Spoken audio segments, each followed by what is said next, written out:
Baron Trump's Marvelous Underground Journey.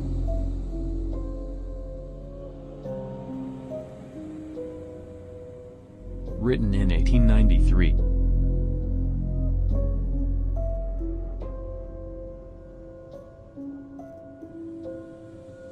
The story begins with a young German boy named Baron who makes his home in Castle Trump. Bored with his life of luxury, Baron sets off on an adventure. He is then guided by a man named Don, who is known as the Master of all Masters. Don gives Baron Trump a 15th century manuscript and takes him to a time-traveling portal in Russia. Don advanced the theory that there is every reason to believe that the interior of our world is inhabited, that ages ago terrible disturbances had taken place and had driven the inhabitants to seek refuge in the vast underground chambers. So vast, in fact, as to merit the name world within a world.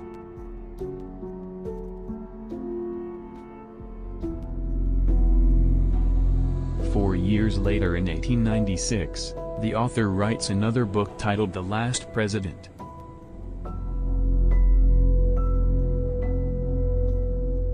"1900 or The Last President" is a surrealistic 1896 novel, where Americans are protesting a corrupt election process while the president's hometown of New York City is fearing the collapse of the republic after the transition of presidential power.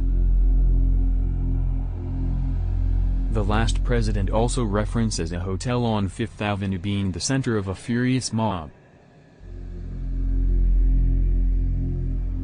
After his inauguration, the president was to announce the selection of his cabinet, and most notably, he chooses Leif Benz.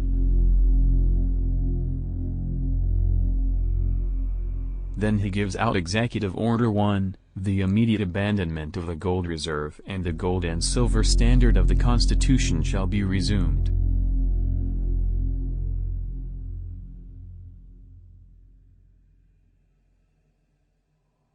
The author notes that there is a strange prophecy that there would be a dawnless day.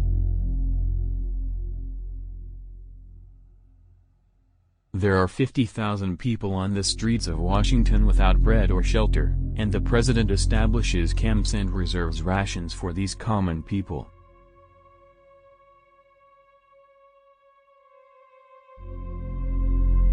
The common people started to protest, and new taxes were put on the wealthy. Unfortunately, the government was powerless to stop the decline of the dollar.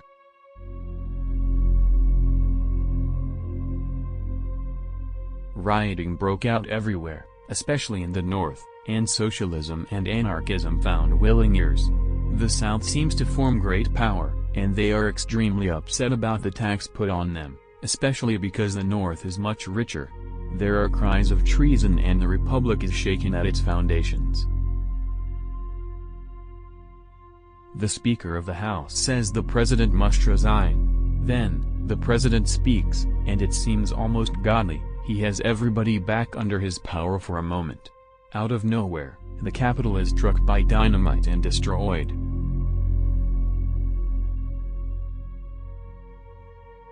The Republic was dead, and it had died so peacefully, that the world could not believe the tidings of its passing away. And it had died so peacefully, that the world could not believe the tidings of its passing away.